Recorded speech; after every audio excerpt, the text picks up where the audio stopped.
conociendo el fin de los tiempos. Esta parece que es la sexta o la séptima conferencia, pero estamos en una serie en la que estamos tratando de investigar de una forma minuciosa, detallada, profunda en la Biblia, si realmente la Biblia tiene o nos da el 100% de seguridad, no del día en la que Cristo viene, ni del arrebatamiento, sino si encontramos en la Biblia la seguridad de que realmente nos encontramos en la última generación, en los últimos tiempos. Y hasta ahorita lo que hemos estudiado, les recomiendo las conferencias anteriores, hemos llegado a un punto, ¿verdad?, donde estamos así expectantes, porque es impresionante cómo Dios escogió a la nación de Israel para que se convirtiera en el termómetro de Dios. Israel es el termómetro de Dios. La iglesia no es el termómetro de Dios. La iglesia fue incluida en el plan de Dios cuando Dios rechazó a Israel hace 2000 años porque rechazaron a Cristo como el Mesías. Dios nos pone a nosotros porque no hay nadie indispensable en la obra de Dios, pero cuando Dios regrese a tratar con Israel, Romanos 9, Romanos 10, Romanos 11 lo explican claramente, Oseas capítulo 5, Oseas capítulo 6, Ezequiel capítulo 37, etcétera, etcétera, etcétera, etcétera, Apocalipsis capítulo 11, entonces la iglesia no puede estar aquí en la tierra. ¿Por qué? Porque a Dios le falta 7 años para terminar con Israel, que son los 7 años de la gran tribulación. Cuando Dios le dio la profecía a Daniel, capítulo 9, versículo 24 al 27, que se conoce como las 70 semanas de Israel, Dios le dijo a Daniel muy claramente, Israel se encontraba en un punto muy delicado de su historia, porque los 70 años que se habían profetizado Jeremías de que Israel iba a pasar en Babilonia cautivo, exiliados, estaban a punto de cumplirse. Entonces Daniel se pone a orar, Señor, te pido que me digas cuál es el plan ahora, ya vamos a regresar a Israel, ¿cuál es el futuro de nosotros? ¿Seguirás tratando con nosotros? ¿Seguimos siendo tu pueblo? Etcétera, etcétera. Entonces el ángel Gabriel, que es el mensajero oficial de Dios en el Antiguo y en el Nuevo Testamento, porque es el que se le apareció a María, el que se le apareció a todas las demás personas, a José y a María cuando iban escapándose a Egipto, Gabriel le dice a Daniel, 70 semanas están profetizadas o destinadas para, escuchemos con claridad, la ciudad de Jerusalén y el pueblo judío. Los judíos, como en las clases anteriores hemos visto, tenían semanas de 7 días y tenían semanas de años. En otras palabras, dice el Salmo 90, 1 Pedro capítulo 3, que para Dios un día es como 1000 años y 1000 años como un día.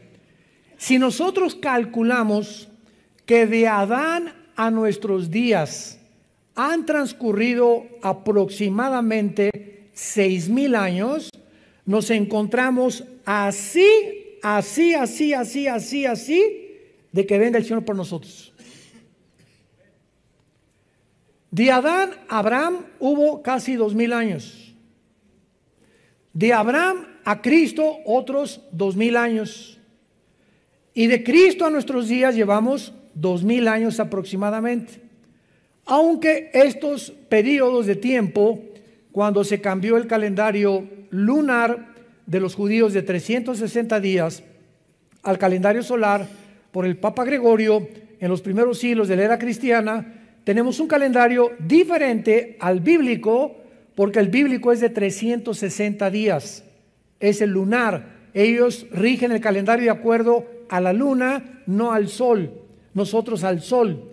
Y nuestro calendario se le aumentaron 5 días, minutos y segundos. 365 días. Muy bien. Pero aún tomando en cuenta todos estos días que se aumentaron al calendario, más los años bisiestos, etcétera, etcétera, nos encontramos verdaderamente en el borde, ¿verdad? En la orillita ya de que la consumación del plan de Dios para su iglesia llegue a su término.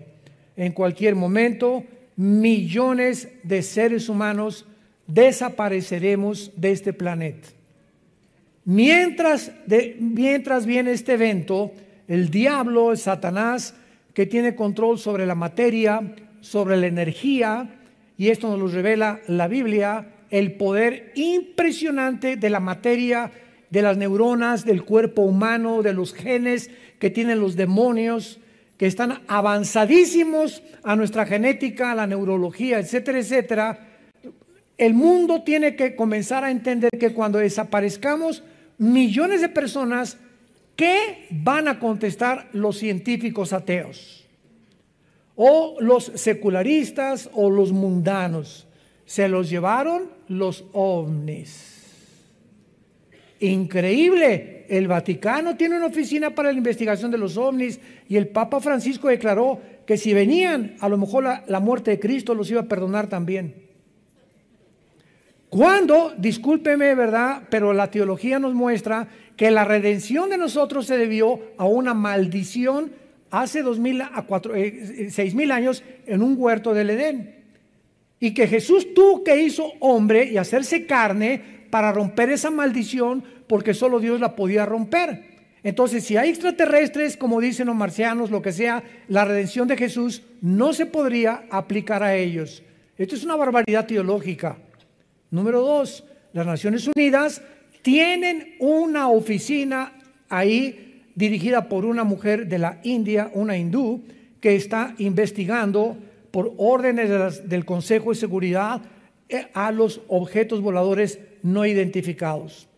Y en el estado de Colorado, el Vaticano tiene un telescopio que es de los más grandes del mundo, y el telescopio se llama Lucifer,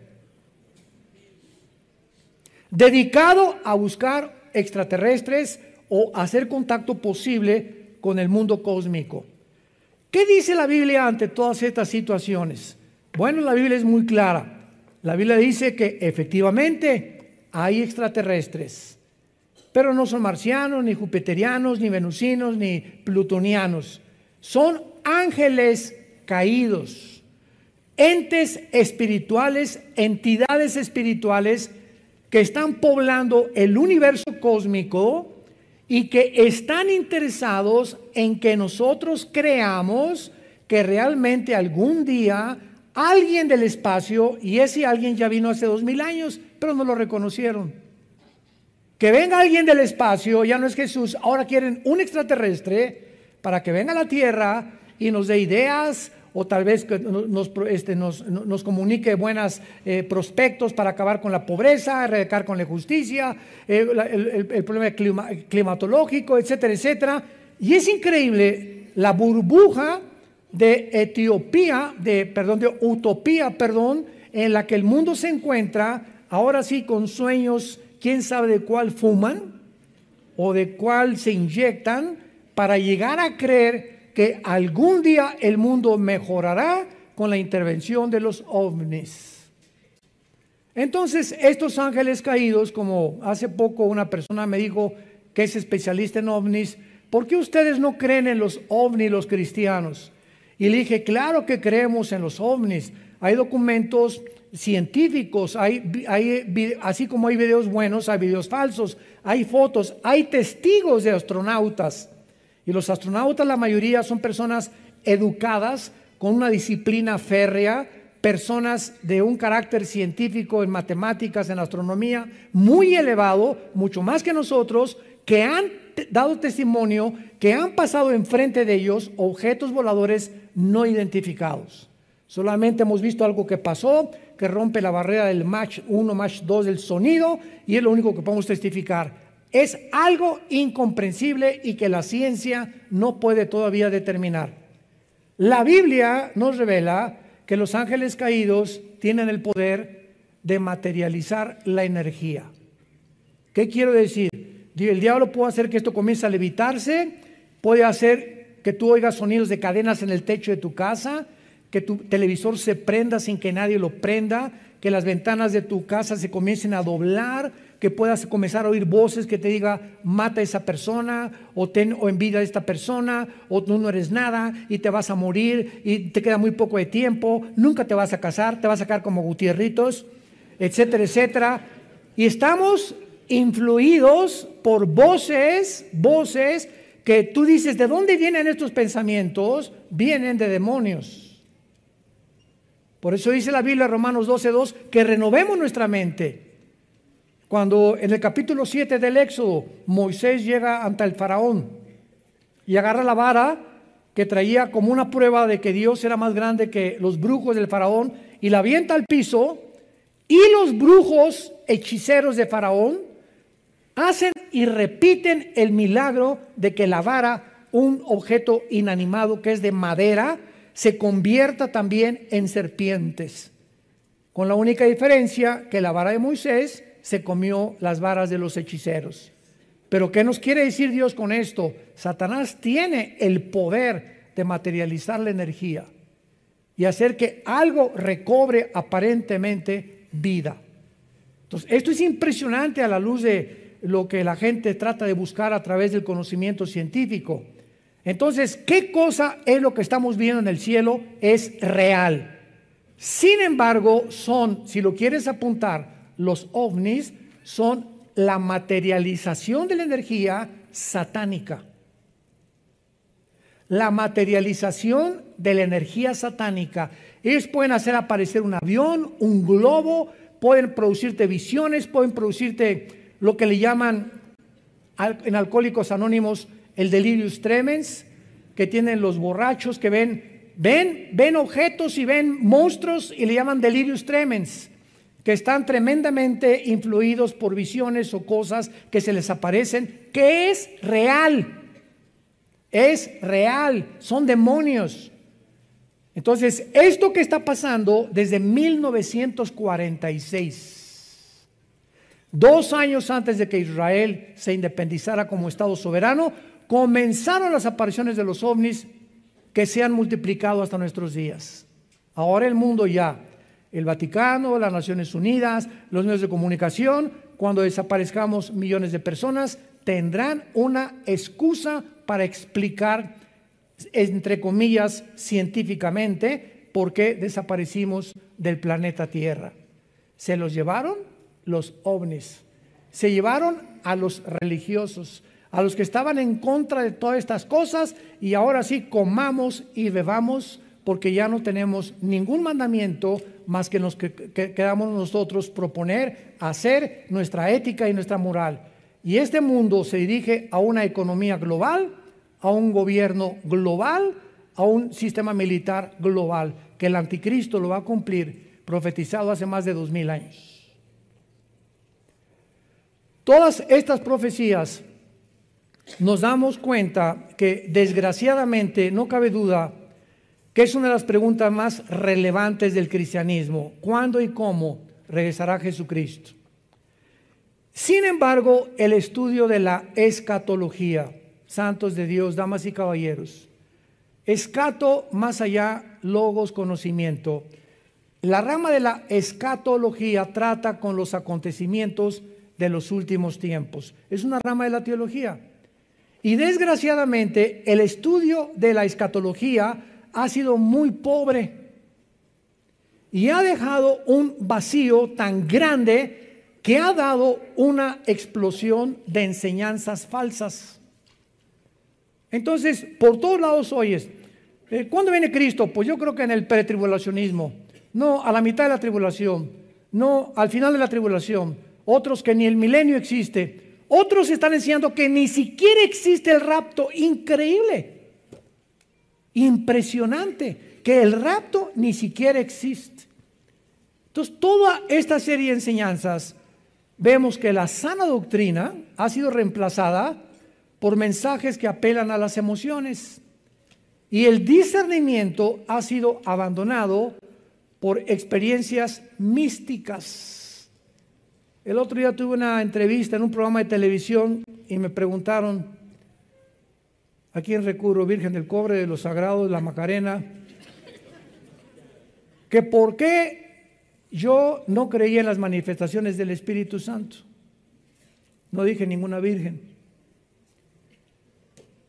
¿A qué se refiere usted con las manifestaciones del Espíritu Santo? Si usted me dice que voy a creer que las personas se cagan al piso y que queden inconscientes, esas son experiencias místicas.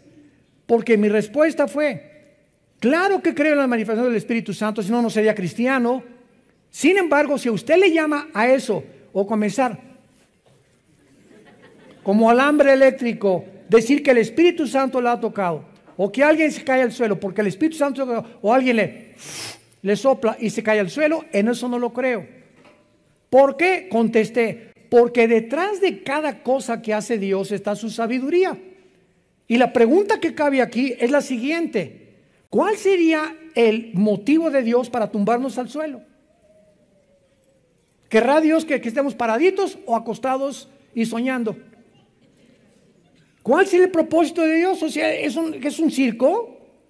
¿O Dios, el Espíritu Santo realmente nos quiere tumbar? Ahora sí, el Espíritu Santo, que nadie se ponga atrás y que se descalabre. A ver, déjenlo, si es el Espíritu Santo, que no haya catchers. Y que no hayan ahí que los cache, si el Espíritu Santo no va a querer que escale una persona, ni que se quede conmocionada con un trancazo en el mosaico o en el cemento. Estamos en un mundo tan engañoso, pero tan engañoso, que se comienza a propagar. Esto comenzó en los 90 del siglo pasado, con un predicador que ya escuché, parece que hasta se arrepintió, americano, que me reservo su nombre, y se quitaba el saco, y órale, y tumbaba y todos para atrás.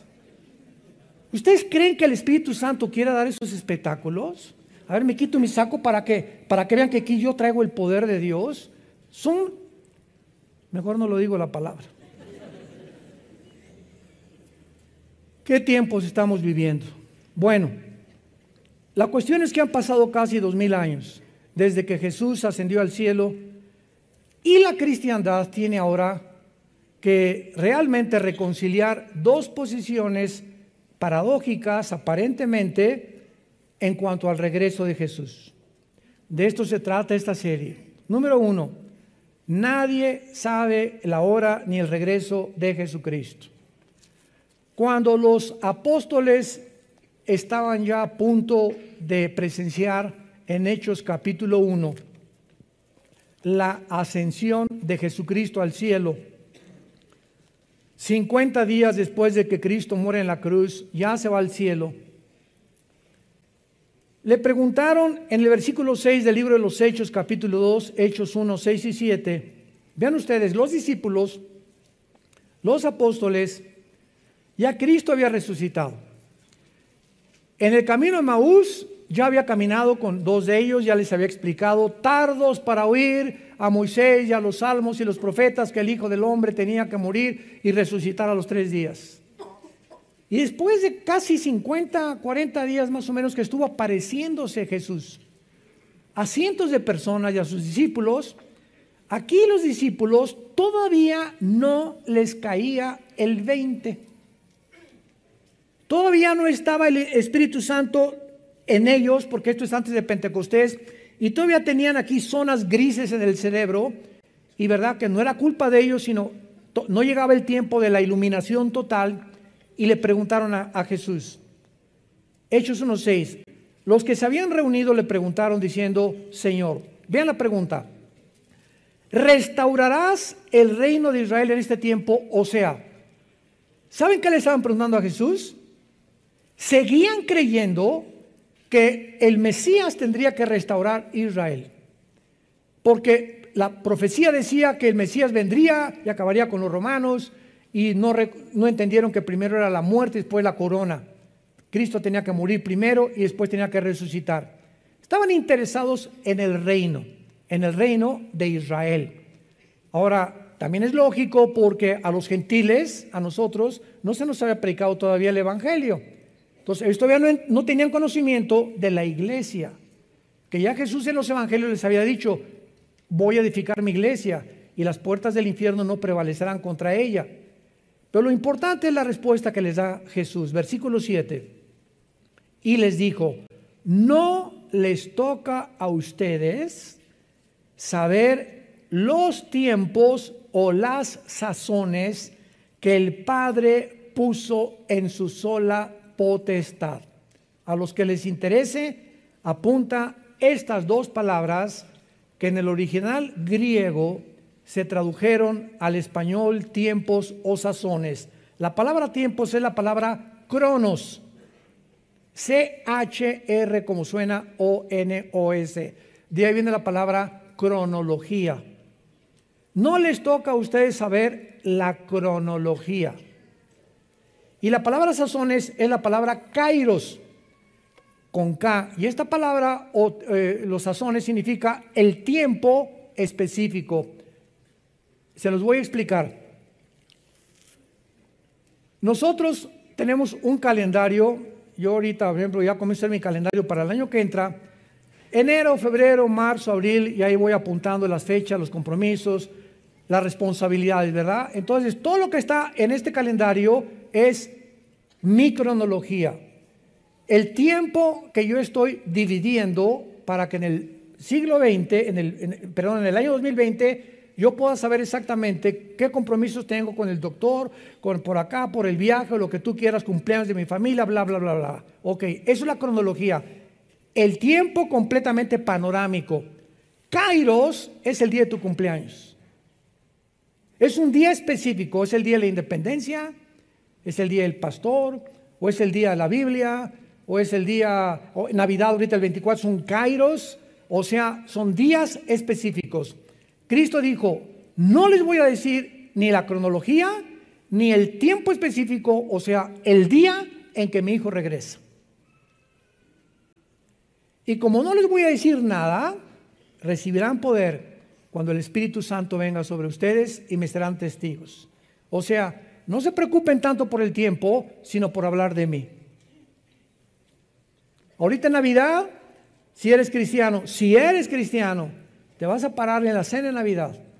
Y ahí va a estar tu compadre, el que le dicen, ¿verdad? El guajolote de Tlanepantla, y tu comadre, y borrachos o familiares que tenemos, ¿verdad? Todos que no están en Cristo, etcétera, etcétera. Te vas a parar tú. Ahorita nos están llegando correos. ¿Qué digo? ¿Cómo que qué dices? Te vas a parar. Tengo una semana en Cristo. Con esa semana en Cristo, familiares, permítame un minuto. Quiero decirles que hace 2000 años un hombre murió en la cruz. Y nunca digan, el pastor dijo. La Biblia dice, no nos metan a nosotros. Porque aparte nos meten en problemas, ¿no? El pastor me dijo que te dejara, imagínate nada más. La Biblia dice que un hombre murió hace 2000 años, que fue crucificado, enterrado y resucitó a los 3 días. Es todo lo que tienes que decir. ¿Ya te lo memorizaste? Nada más. Y que cualquiera de ustedes ahorita en esta cena que quiera invitarlo a su corazón, él entra a vivir en tu vida. Nada más. Porque la palabra en la cruz es locura a los que se pierden, 1 Corintios 1. Y estas poquitas palabras, pero tienes que mencionar, fue crucificado, fue enterrado y fue resucitado. 1 Corintios 15, el 1 al 4. Este es el Evangelio. Si tú te paras en Navidad, peace and love. Dios los ama a todos. Dios es bueno. Y Dios quiere lo mejor para todos ustedes, bendiciones. ¿No quieren aceptar a Jesús? Nadie va a entender lo que les dijiste. ¿Cuál Jesús? Yo tengo un familiar que se llama Jesús. Una señora me dijo, yo también creo a Jesús. Le dije, ¿el de la Biblia? Si usted cree Jesús de la Biblia, usted sigue al Jesús de la Biblia. Pero el Jesús que usted está me diciendo, 1 Corintios 11, del 3 al 4, dice, si alguno recibe a otro Jesús que no es el de la Biblia, o otro espíritu, no es realmente de Dios. Vean qué sutil está esta cosa. Yo creo en Dios. Pregúntale, ¿en cuál? Los hindúes tienen 6 millones. Yo creo en Jesús. ¿En cuál Jesús? ¿El de la Biblia? ¿Lo estás siguiendo? ¿Sigues al Jesús de la Biblia o te has hecho tu propio Jesús? Y lo sigues cuando te da la gana, cuando te conviene, y has puesto tus 10 mandamientos sin tomar en cuenta al Jesús de la Biblia. ¿Ven cómo es la gente? Entonces tenemos la responsabilidad de ser testigos en cualquier momento, y más en esta época tan importante donde los corazones están preparados para recibir a Jesucristo. Muy bien. Veamos ahora claramente que un estudio cuidadoso de la Biblia nos va a mostrar esta gran equivocación de que el rapto y la segunda venida es lo mismo, de que la iglesia va a pasar la gran tribulación, etcétera, etcétera. Es imposible que la iglesia atraviese la tribulación. En la profecía de las 70 semanas, si es en años, ¿cuántos años estamos hablando? 70 por 7. ¿Cuánto es? 490 años. Daniel, apúntale Daniel y apúntenle todos. Los últimos 490 años que quedan de historia son para Israel. Los últimos les doy 490 años más de que yo trato con ustedes. Daniel, atención, desde que venga la orden de restaurar la ciudad de Jerusalén, que vino en Nehemías, el libro de Nehemías capítulo 2 del 1 al 4, por el rey Artajerjes de Persia, que ahorita es Irán. Cuando se dé la orden de restaurar Jerusalén hasta que muera el Mesías, habrá 483 años, o sea, 69 semanas. ¿Me van siguiendo con cuidado? 69 semanas de años son 483 años. Y tomando nosotros en consideración esta profecía, que es la más asombrosa, que le funde los fusibles a cualquier persona que se llame matemático o físico matemático, no existe en la Biblia ni en ningún otro libro en el mundo una cronología tan impresionante para que tú puedas calcular desde que se dio la orden hasta Cristo se cumplieron exactamente 483 años. ¿Cuándo se cumplió el final de la profecía? Cuando Cristo entró en su burrito a Jerusalén, el domingo de Ramos, y a los 5 días lo crucificaron. Ahora bien, 483 años se cumplen. Al cumplirse los 483 años, Israel rechaza al Mesías. No te queremos, que la sangre, sí, que la sangre de él caiga sobre nuestras cabezas. Y entonces Dios cierra el reloj contra Israel y deja de tratar con ellos y se vuelve a otro grupo, a otra entidad que se llama la iglesia, que somos nosotros. Entonces, cuando los judíos, Cristo fue judío, Abraham, Isaac y Jacob fueron judíos, Judá, de donde vino Cristo, era judío, los primeros cristianos eran judíos, y los judíos fundan la iglesia. Pero ahora les dice el Espíritu Santo, ya no les prediquen más que a los gentiles y comiencen a expandir este evangelio a todas las naciones, ya no solamente a Israel. A Israel, dice Dios, ahí lo dejo, guardadito, sentados en la banca, y no van a jugar mañana contra el América. Cuando un jugador lo pone en la banca, no significa que está descalificado, simplemente lo tiene el entrenador ahí guardado para meterlo al minuto 30, al 40, de acuerdo a la consideración física del coach y de su estrategia. Entonces así Dios ha puesto en la banca a Israel, y en el tiempo de Dios los va a meter al juego cuando nosotros seamos sacados ya de aquí. Por eso es imposible que la iglesia esté en la tribulación. Ahora bien, de 483, ¿cuánto falta para 490? 7 años. Estos 7 años son los 7 años de la tribulación, que no es para la iglesia. Gabriel le dijo, son para Jerusalén y para los santos. Entonces Dios tiene que en estos 7 años sacarnos a nosotros y terminar el calendario de Israel. Entonces Dios no ha abandonado a Israel. Romanos 9, Romanos 10, Romanos 11, Pablo lo explica claramente. Dios no ha abandonado a su nación y va a cumplir su propósito. Pero ¿cuándo va a ser esto? Cuando la iglesia ya no esté en el mundo. Cuando seamos sacados nosotros del mundo, Dios en estos 7 años que le faltan a la profecía de Daniel, van a ser 7 años que se van a culminar, escúcheme con cuidado, con la fiesta de Yom Kippur o el día de la expiación. Para los que no sepan, Dios tiene 7 fiestas, que es la Pascua, la de la levadura, los primeros frutos, la Pentecostés, que se cumplieron cuando Cristo vino. 4 fiestas se han cumplido. ¿Cuántas quedan? Estas 4 se cumplieron en la primavera de Dios. Y las otras 3 que faltan se van a cumplir, las 3 que faltan entre el mes de septiembre y octubre, que es el mes judío de Tishri. Y la próxima que sigue, la quinta, es la fiesta de Rosh Hashanah, la fiesta de las trompetas.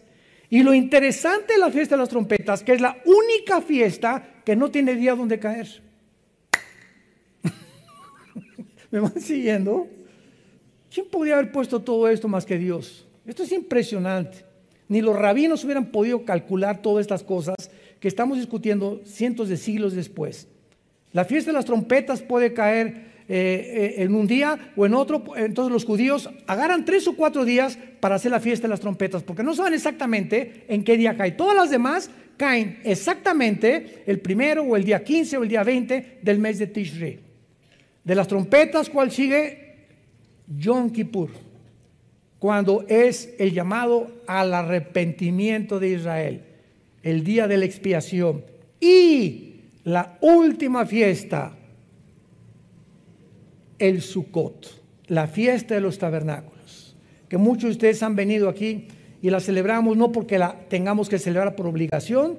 No tenemos ya obligación de celebrar ninguna fiesta, ni cumplir ya sábados ni días festivos. Lo hacemos para que ustedes conozcan qué es Sukkot, nada más, pero no porque lo tengamos que hacer. Es muy diferente la obligación a una cosa para poder enseñar. ¿Y los tabernáculos dónde creen que la vamos a celebrar? En Jerusalén, en el milenio, el año que entra en junio. A ver si nos toca, ¿verdad? Nos vamos en junio del año que entra a Israel. Muy bien, entonces, a ver otra vez, ya se cumplieron 4 fiestas, la próxima es las trompetas.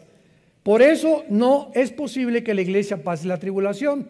Las trompetas, los judíos la asocian precisamente, los judíos mesiánicos, con Rosh Hashanah o con la fiesta de las trompetas, porque primera de Corintios 15, 51 al 53 dice, se tocará la trompeta final. Muchos, ¿verdad?, por no conocer la escatología, la relacionan con las trompetas del Apocalipsis. Por el amor de Dios, las trompetas del Apocalipsis son de juicio. Esta es tutú, vámonos a casa. Juímonos, decían en mi rancho. Bueno, espero que ya estén más o menos ubicados. Vamos a entrar de lleno a este estudio. Esta fue la introducción. Como decía Pablo, hay tantas cosas que explicar, tantas cosas que enseñar, ¿verdad? Y a veces yo le pido a Dios, Señor, dame sabiduría, por favor, para explicar estas cosas y que las puedan entender claramente tu pueblo. Porque es importante que podamos comunicar estas verdades de una forma en la que puedan ustedes, si no entender claramente por tu falta de estatura y crecimiento espiritual, por lo menos darte una idea de cómo está las profecías bíblicas en la Biblia. El 30% de la Biblia son profecías. La Biblia contiene un 30% de profecías y los 2 eventos proféticos. De todas las profecías que hay en la Biblia, los 2 eventos proféticos que van de la mano, así, como hermanitos gemelos, son el renacimiento de Israel como nación, 1948, y el arrebatamiento de la iglesia. La primera pregunta es, ¿qué relación, qué conexión hay entre que los judíos el siglo pasado, el 14 de mayo del 48, regresaron casi después de 2000 años y el rapto de la iglesia? Lo que hace realmente el regreso de Israel a su tierra, no hubo señales de cuándo iban a regresar. Desde Deuteronomio, Moisés le enseñó al pueblo judío que algún día ellos regresarían y Dios trataría con ellos. No existe en la Biblia ninguna fecha cuando ellos iban a regresar después de que fueron expulsados por segunda vez, el año 130 después de Cristo, por los romanos. Entonces, lo que hace el regreso a Israel, un evento sin señales, es que este renacimiento fue un milagro. ¿Qué es un milagro? Se define como algo que desafía lo natural o la capacidad de comprensión humana. Eso es lo que es un milagro. No se sabía, para concluir, cuándo y cómo iba Israel a regresar. Y después de 2 guerras mundiales, la Primera Guerra Mundial, vean lo que se encuentra detrás de los eventos de la historia. Dios es el Dios de la historia. La Primera Guerra Mundial prepara la tierra para que los judíos regresen. Y la Segunda Guerra Mundial prepara a los judíos para regresar a su tierra. Se necesitaron, en otras palabras, 2 guerras mundiales para un evento que se tenía que cumplir en 1948. Ahora, ¿por qué se necesitaron estas 2 guerras mundiales? Bueno, hasta 1923, después de la Primera Guerra Mundial, el Imperio Otomano Turco controlaba el Medio Oriente. Y en 1923, después del 14, el 18, que se pierde la Primera Guerra Mundial, perdió la Primera Guerra Mundial Alemania y el Imperio Otomano Turco se aliaron con Turquía. Y al eliminarse el imperio de los otomanos turcos musulmanes, los ingleses de 1923 a 1945 toman el control del Medio Oriente. El general Allenby en 1923 entra a Jerusalén y los últimos musulmanes que quedaban del Imperio Otomano van para afuera. Esto fue, si no hubieran vencido los ingleses a los otomanos, ¿cómo podría Israel regresar a su tierra? Síganme con cuidado. O sea, vean cómo Dios prepara en la historia todo para que sus profecías se cumplan. Viene la Segunda Guerra Mundial, la persecución de los nazis contra los judíos. El diablo sabía, la única verdad que el diablo sabía era que Israel iba a regresar a su tierra. Y el diablo sabía que cuando Israel regresara a su tierra, tenía que comenzar a contar sus días. Porque para que Israel regresara a su tierra, se tenía que cumplir todas las demás profecías. Si Israel no hubiera regresado, ¿a quién va a perseguir el anticristo?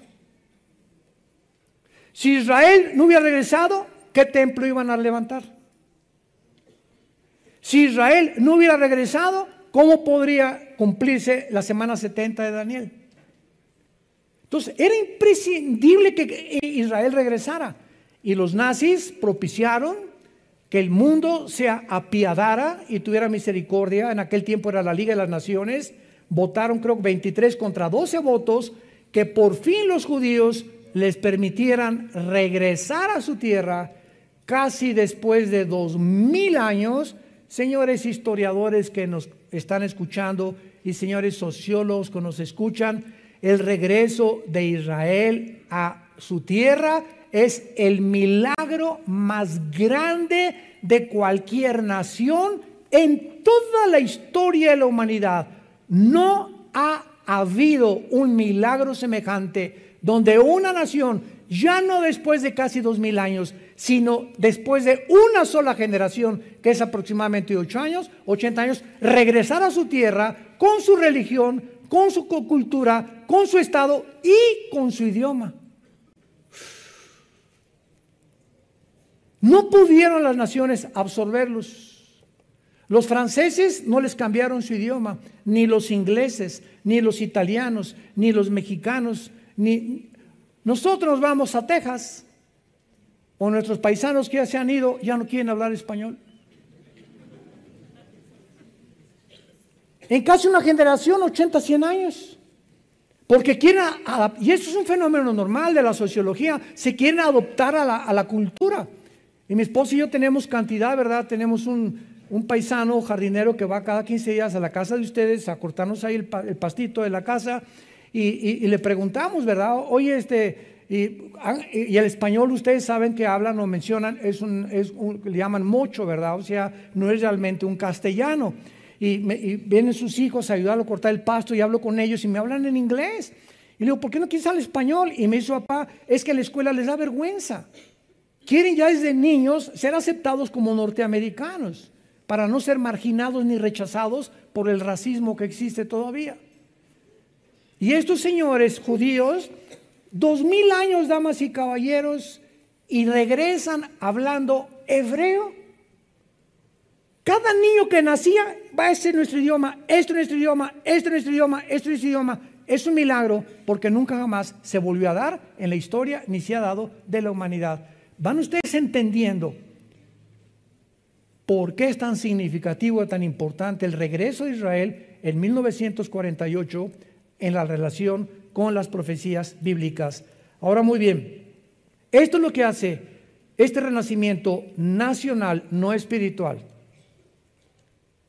Espiritual será cuando después de la tribulación se conviertan, Romanos 11, 25, 26, y todo Israel será salvo. Los que crean en el Mesías, desde luego, hasta que Cristo venga. Y ya podrán, creyendo en el Mesías, entrar al milenio junto con todos nosotros, que regresaremos con Cristo en su segunda venida. Muy bien, esto es lo que hace milagroso este regreso. Ninguna nación ha podido jamás en la historia regresar a su tierra después de haber sido dispersada nada más por más de una generación. Nada como esto ha sucedido en la historia del mundo. Veamos rápidamente esta verdad profetizada en el libro de Amós, en el Antiguo Testamento. Amós capítulo 9,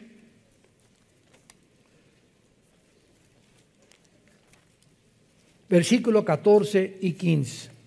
Esta profecía es impresionante, sencillamente cautivadora.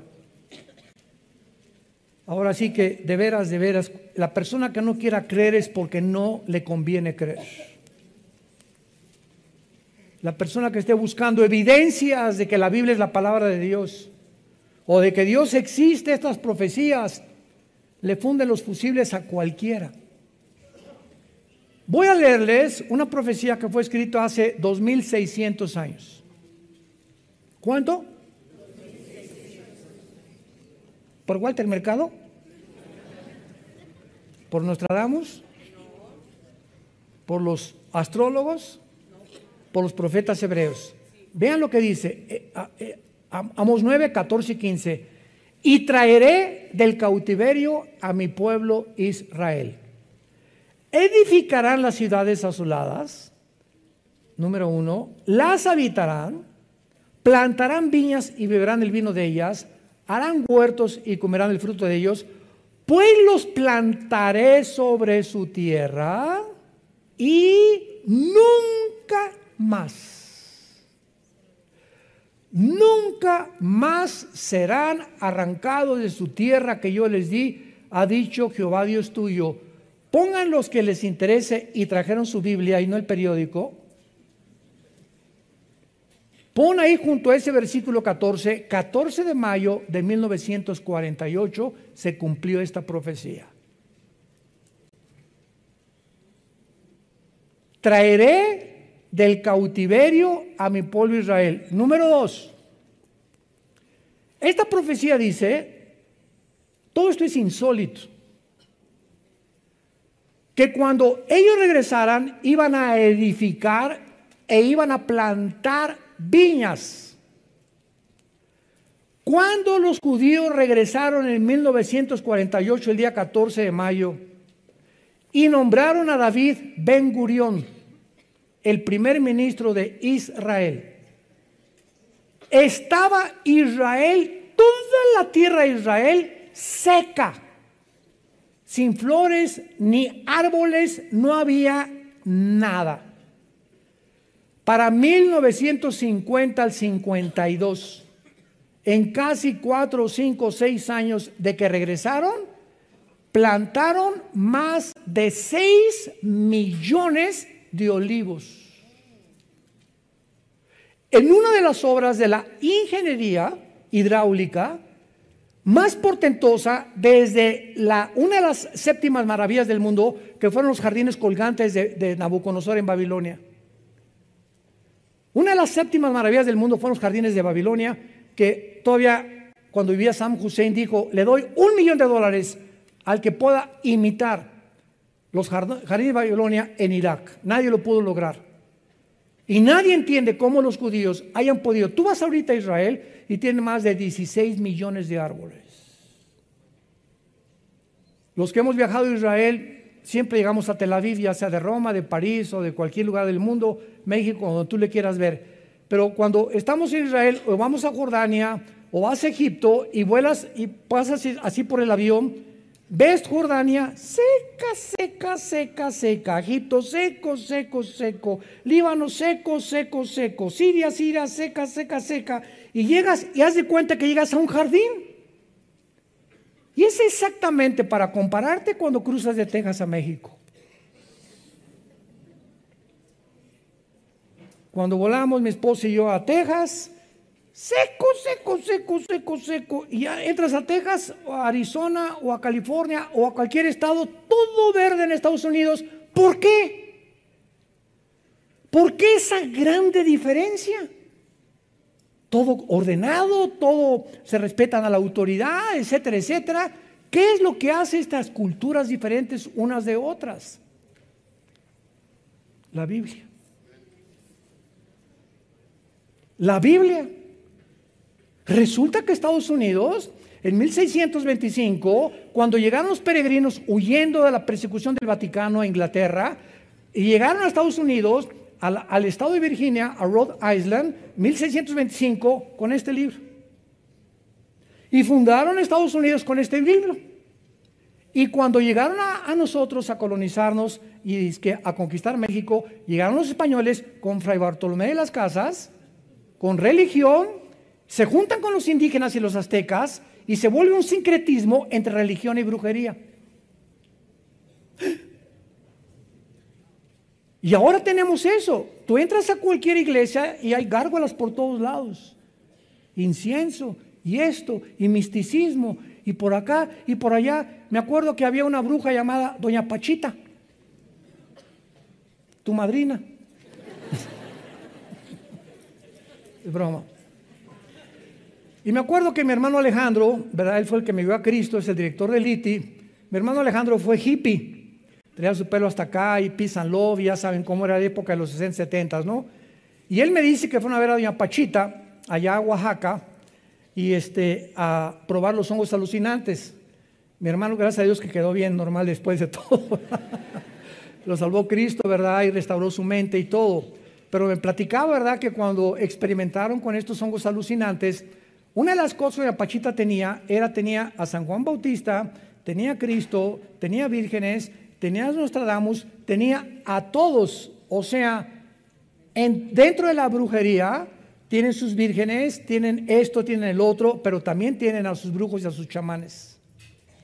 Entonces, ¿cómo puedes reconciliar la mezcla del ocultismo con la luz? Ahorita comienza ya a despejar tu mente y darte cuenta que esto es incongruente, pero que por resultado de la ignorancia de este libro, pues las naciones caen en lo que la mayor parte han caído. Como se acuerdan del chiste que les conté ayer en el desayuno, el Día de Muertos en México. Llega la India María con su olla de mole y se sienta junto a su muertito. Y llega también la señora Pompidou con su ramo de arroz. India bruta, ¿cuándo crees que va a venir tu muertito a comerse el mole? Y le contesta la India María: cuando venga el suyo por las flores. Tanto ricos como pobres viven una ignorancia, un paganismo, ¿verdad? Que la Biblia nos quita las vendas y nos da la luz. y de saber que un cristiano no regresa nunca al panteón. Porque Jesús dijo que es la resurrección de la vida y no hay más que gusanos y huesos. Tu muertito no se va a comer el mole, ni tampoco las flores las va a oler. Pero eso lo hacemos cuando ignoramos qué se encuentra detrás de todo, las fiestas y las cosas que nosotros, por tradición, porque es una tradición nada más, hacerlo. Bueno, y finalmente, vemos aquí en esta profecía de Amós que estamos estudiando, para terminar, que plantan los judíos casi 6 millones, cumpliéndose el versículo 14, y en el versículo 15 culmina esta profecía, Amós 9:15, pues los plantaré sobre su tierra, y la promesa de Dios es que cuando regresaran en 1948 a su tierra, nadie los iba a volver a arrancar. A pesar de ser así una minoría, asombraría al mundo el sistema de defensa que iban a desarrollar, que hasta el siglo XXI Israel tiene los mejores pilotos del mundo, más que los MiG rusos y los F-35 que tienen ya los americanos y que los ingleses. No hay aviación como Israel ahorita. No hay tecnología en armas y en internet y en la cibernética como lo que han desarrollado los judíos. Llegaron los judíos el 14 de mayo a las 5:30 de la mañana del día 15 de mayo. Los atacaron 4 naciones árabes. Se fueron contra ellos.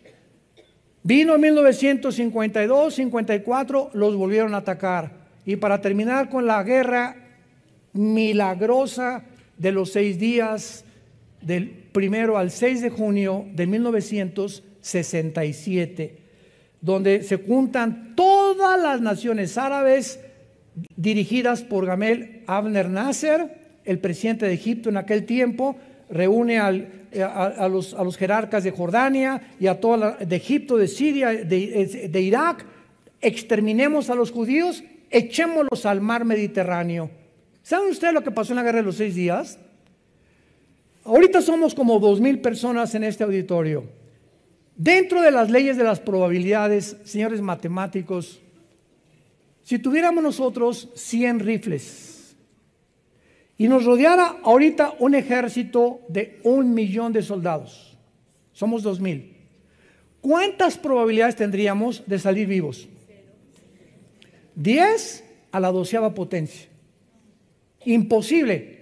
Son las mismas probabilidades que tenían los judíos en comparación con su armamento, sus tanques y sus aviones, de salir vivos de esta guerra.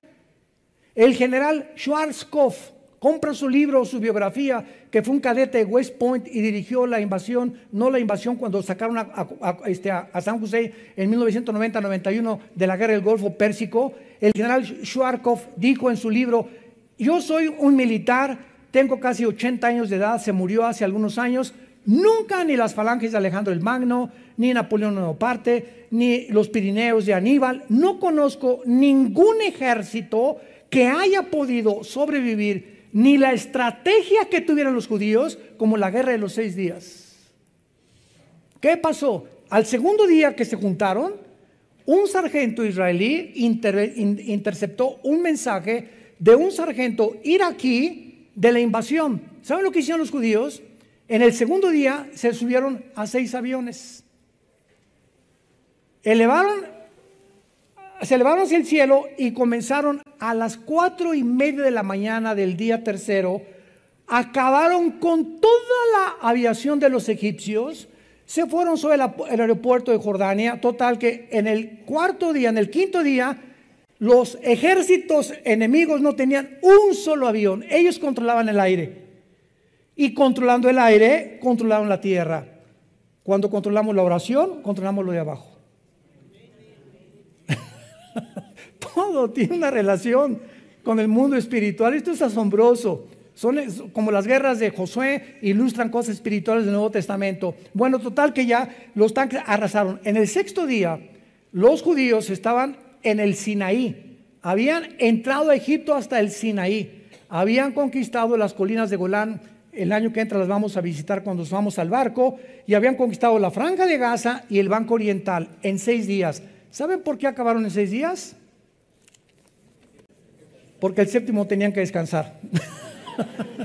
Hasta con eso. No hay coincidencias, de veras, esto es asombroso, ¿verdad? Este es el Israel de Dios.